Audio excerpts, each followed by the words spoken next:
Painting on random திங்ஸ்ல almost இது episode 6. இன்னைக்கு வந்து ஸ்டோன் பெயிண்டிங் பண்ணலாம் அப்படின்னு சொல்லி எனக்கு ஒரு ஐடியா இருந்தது. அதனால ரோடா கல் தேடினேன், கல் கிடைக்கல. கடைசியாக வந்து என் மீன் தொட்டிலேருந்து இது எடுத்தேன். ஸோ இன்னைக்கு இந்த ஸ்டோனில் தான் நம்ம பெயிண்ட் பண்ண போகிறோம். ஃபர்ஸ்ட் இதில் ஒரு கோட்டிங் கெஸோ அடிச்சுக்கலாம். ஸோ கெஸோ அடிச்சு நல்லா காய வச்சு எடுத்துட்டு இருந்தாச்சு. இதில் நான் வந்து அவகாடோ தான் பெயிண்ட் பண்ண போகிறேன். So different shades of green use பண்ண போகிறோம். நான் ப்ரௌன் கலர் வச்சு ஸ்டார்ட் பண்ணிக்கிறேன். ஃபர்ஸ்ட் இந்த சீடை வந்து முடிச்சுட்டு அதுக்கப்புறம் க்ரீன் யூஸ் பண்ணிக்கலாம். கார்னர்ஸில் கொஞ்சம் டீட்டெயிலிங்காக நான் இன்னும் வந்து டார்க் ஷேட் ஆஃப் ப்ரௌன் வந்து யூஸ் பண்ணிக்கிறேன்.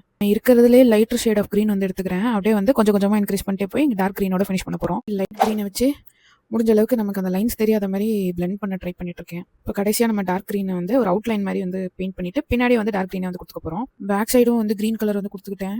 இன்னும் கொஞ்சம் டீட்டெயிலிங்ஸ் ஆட் பண்ணால் நான் பெட்டராக இருக்கும்னு தோணுச்சு. அந்த கண்ணு மூக்கு வாய் போடலாம் போல் எனக்கு தோணுச்சு. அதனால அதை வந்து போட்டுக்கிறேன். ஆஹா ஆஹா ஆஹா, ஃபைன் டிப் ப்ரஷ் எடுத்துட்டு பெயிண்ட்டை ஃபைனாக தொடாமல் நிறையா தொட்டேன்.